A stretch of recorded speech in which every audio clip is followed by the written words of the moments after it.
Ketiga faktor tersebut boleh jadi menjadi alasan meningkatnya daya tarik untuk mengkaji relasi sains dan Islam tidak hanya bagi akademisi dan praktisi di kalangan umat Islam itu sendiri, tapi juga bagi akademisi dan praktis secara umum. Yang kedua adalah sains dan Al-Quran. Kajian tersebut terhadap hubungan sains dan kitab suci tentu saja tidak hanya terjadi pada umat Islam. Persoalan yang sering muncul adalah apakah ayat-ayat pada kitab suci sesuai dengan sains. Persoalan lain adalah apakah kebenaran kitab suci dapat dibuktikan dengan sains dan atau sebaliknya. Jika ada kesan pertentangan antara kitab suci dan sains, apa yang mesti dilakukan baik oleh pemuka agama maupun ilmuwan? Terkait dengan prospek ke depan persoalan relasi agama dengan sains, Peter Harrison menawarkan beberapa hal yang bersifat tentatif. Pertama, sama halnya dengan keberagaman pengetahuan, persoalan relasi sains dan agama juga beragam. Apapun model relasi sains dan agama yang dipahami, sangat tergantung dengan batasan konstruksi pemikiran seseorang. Kedua, dimensi politik dan kekuatan juga memiliki peran yang tidak dapat diabaikan dalam mengkonstruksi relasi sains dan agama pada peradaban dan masa tertentu. Yang ketiga, relasi sains dan agama tidak dapat terlepas dari isu-isu pluralisme agama. Dalam konteks relasi sains dan agama di Barat, khususnya Kristen, perlu juga diperhatikan bagaimana konsep relasi sains dan agama dalam agama lain seperti Islam dan Buddhisme. Keempat, konsep relasi sains dan agama juga tidak dapat terlepas dari dimensi dan aktivitas persoalan penganut dan tokoh agama serta ilmuwan itu sendiri. Terakhir, analisis historis memiliki peran sentral dalam merumuskan relasi sains dan agama kontemporer. Dalam konteks teologi Kristen, perdebatan sains dan agama di Barat lebih pada perdebatan hermeneutik. Pemahaman tradisional terhadap kitab suci sulit memiliki titik temu dengan berbagai teori-teori sains, khususnya teori evolusi. Oleh karena itu, pemahaman terhadap kitab suci mesti menggunakan pendekatan alegoris sebagai bagian dari pendekatan hermeneutik. Al-Quran sebagai sebuah sistem yang kompleks dan memiliki kedalaman logis sehingga pesan-pesan yang terkandung dalam Al-Quran sangat tepat dipahami dengan menggunakan pendekatan rasionalisme kritis. Modernitas sebagai sebuah tantangan bagi umat Islam. Untuk merespon tantangan tersebut, umat Islam memiliki beberapa perbedaan pandangan dalam menginterpretasikan pesan-pesan yang penting dalam Al-Quran. Kaum modernis cenderung menggunakan interpretasi yang berkesinambungan. Kelompok fundamentalis menentang secara prinsip interpretasi, sedangkan kaum konservatif cenderung melakukan interpretasi dengan batasan-batasan tertentu. Tiga kelompok yang dikemukakan di atas tentu saja tidak dipahami secara kaku. Masing-masing kelompok tentu juga memiliki keberagaman dalam konteks tertentu terkait dengan bagaimana sikap mereka terhadap interpretasi atau penafsiran yang digunakan untuk memahami kitab suci. Modernis, fundamentalis, dan konservatif merupakan tiga kelompok besar dengan perbedaan pendekatan yang digunakan. Tiga kelompok tersebut juga dapat dipakai dalam mengklasifikasi bagaimana pola pemikiran keislaman. Dalam konteks perdebatan kitab suci dan sains yang terjadi di Barat awal abad modern, menurut Massimo Campanini, dengan menganalisis pemikiran Galilei terdiri dari 4 poin sebagai kerangka pikir yang dipakai. Pertama, kitab suci tidak dapat digunakan untuk menjelaskan fenomena alam ataupun masalah-masalah ilmiah. Kedua, kitab suci perlu dipahami dengan menggunakan interpretasi yang bersifat alegoris. Ketiga, kitab suci secara eksklusif berkenaan dengan hal-hal teologis dan moral. Keempat, bahasa kitab suci sederhana atau bahkan sangat sederhana agar mudah dipahami oleh manusia umumnya. Sampai ini lebih jauh melihat, meski tidak ada bukti bahwa Galileo terpengaruh Ibn Rushd, pemikiran Galileo ini ada kesamaan dari sudut pandang metodologis dengan pemikiran Ibn Rushd yang memisahkan kebenaran agama dengan kebenaran ilmiah. Tentu saja, 4 poin utama tersebut tidak dapat begitu saja dihadapkan dengan pola relasi Al-Quran dan sains. Menurut Muzaffar Iqbal, Al-Quran menggunakan kata al-ilm yang sepadan dengan sains dalam bahasa Inggris.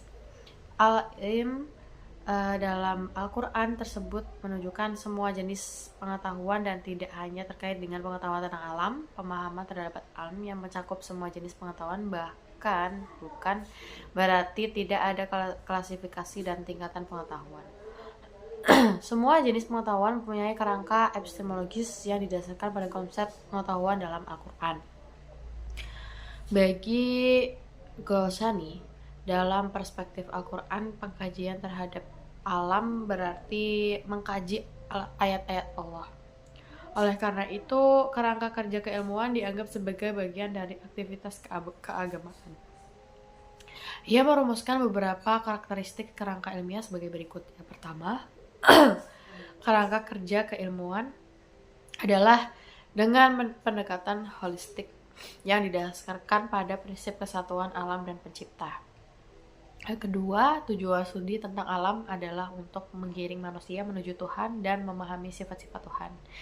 Yang ketiga, studi fisika dan biologi merupakan sebagian aspek penting dari alam yang sangat luas dan bahkan lebih luas dari dan penting mengkaji dan memahami yang ada di balik alam melalui agama. Keempat, sains modern mengabaikan prinsip-prinsip teleologis dari alam. Padahal prinsip teleologis tersebut banyak diinginkan dalam Al-Quran.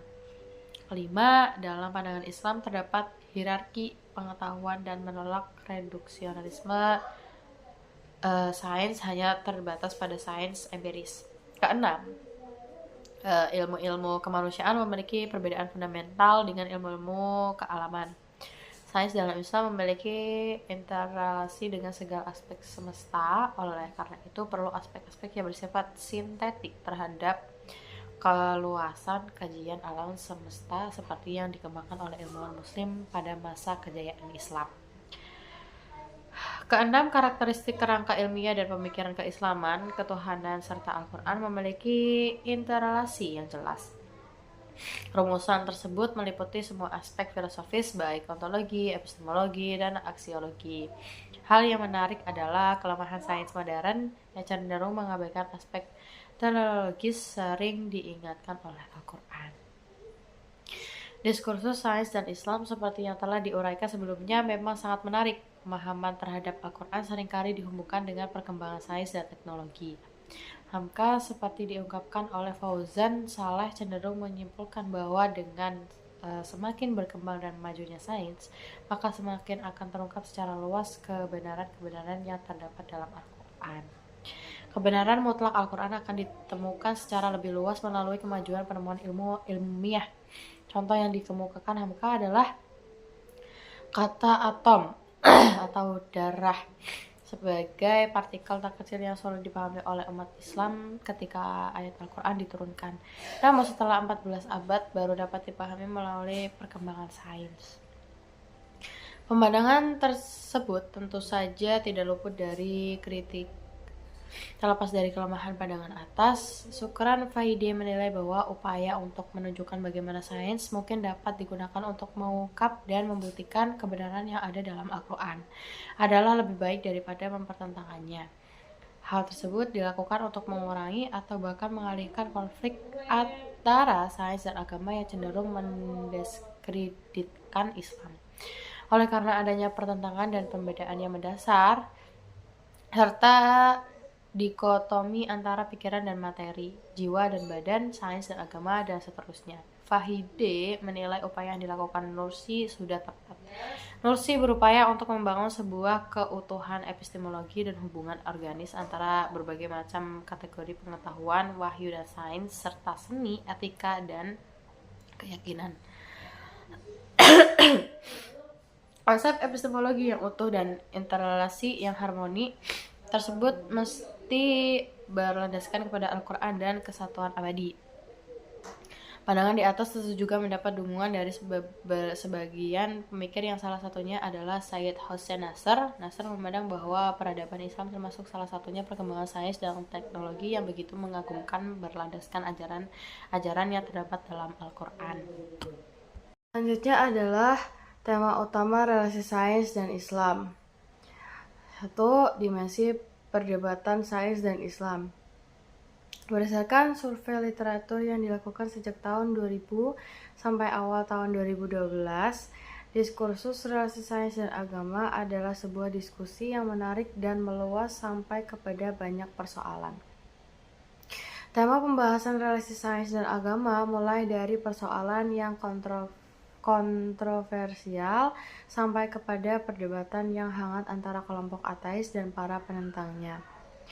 Pembahasan tentang interrelasi sains dan agama sampai kepada dengan persoalan lingkungan serta tentang aspek-aspek penting pola relasi dan agama dengan dalam kontestasi sejarah yang melibatkan berbagai agama dan perspektif. Diskursus sains Islam dengan berbagai ragamnya seperti yang dikembangkan oleh Nazar Al-Attas, Sardar Al-Faruqi, Bucaille, dan lainnya lebih cenderung kepada perdebatan persoalan teologis daripada keilmuan. Sebagian besar berupaya untuk menonjolkan dan memperkuat peran dan kontribusi keyakinan dan nilai-nilai keagamaan dalam merumuskan sains Islam. Bagi Irfan Habib, yang dibutuhkan umat Islam dewasa ini bukanlah sains Islam yang bersifat eksklusif, tapi sains dalam peradaban Islam yang bersifat inklusif dan berkembang lintas peradaban. Sebelum para pemikir di atas menekankan betapa pentingnya sains, para pemikir Muslim sebelumnya telah banyak menyuarakan bagaimana pentingnya sains dan ilmu-ilmu rasional bagi kemajuan umat Islam. Ernest Renan, Jamaluddin Al-Afghani, dan Mustafa Kemal pada prinsipnya sangat menekankan peran dan kesesuaian antara ajaran Islam dan sains serta modernitas. Oleh karena itu, mereka sangat menentang dogma, tradisi dan statis, dan irasionalitas yang dapat mengambat sains atau diterimanya ilmu-ilmu rasional. Yang penting, perlu diketahui bahwa masing-masing tokoh tersebut tentu saja memiliki perbedaan, seperti Mustafa Kemal mendukung liberalisme dan sekularisme. Gusso membagi diskursus Islam dan sains yang begitu luas dan kompleks menjadi 3 dimensi. Pertama adalah dimensi sejarah yang membahas tentang perkembangan sains pada peradaban Islam. Kedua adalah dimensi aplikasi praktis yang membahas tentang penggunaan sains dalam masyarakat Islam seperti penanggalan dan pengobatan.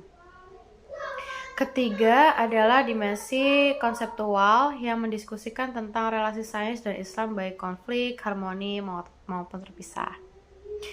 Pada kesempatan lain, Gusso membagi 2 tipe terkait dengan masalah perjumpaan sains modern dan agama dalam Islam, yaitu level elit akademik dan level publik. Kelompok pertama cenderung membahas relasi sains modern dan agama secara filosofis dengan mencari prinsip-prinsip mendasar dari kedua komponen tersebut. Kelompok pertama ini berupaya membangun pandangan filosofis dan keagamaan terdiri sesuai dengan pendekatan yang digunakan. Pendekatan yang digunakan boleh jadi liberal, konservatif, rasional, mistikal, dan sebagainya. Para pemikir yang termasuk kelompok elit akademik ini antara lain adalah Sayyid Hossein Nasr, Muzaffar Iqbal, Ziauddin Zardar, Mehdi Ghazali, Muhammad Abdus Salam, Pervez Hoodbhoy, dan Taner Edis. Berbeda dengan kelompok pertama, kelompok kedua adalah berasal dari para da'i dan masyarakat umum. Mereka membahas tentang relasi sains modern dan Islam secara lebih luas seperti di sekolah, media, dan toko buku. Persoalan yang dibahas oleh kelompok ini adalah berbagai penemuan ilmiah dan perkembangan teknologi seperti teori Big Bang, teori evolusi Darwin, cloning, dan sebagainya. Dalam konteks dimensi relasi sains, modern, dan Islam, Nusron tampaknya secara jelas mengklasifikasinya ke dalam 3 dimensi, yaitu sejarah, praktis, dan teoretis. Ketiga dimensi tersebut sama-sama penting dan saling terkait satu sama lain. Sementara itu, dalam konteks tipe kelompok yang tertarik dan terlibat dalam pembahasan sains modern dan Islam, ia hanya membagi pada 2 kelompok besar, yaitu kelompok intelektual dan kelompok publik. Baik.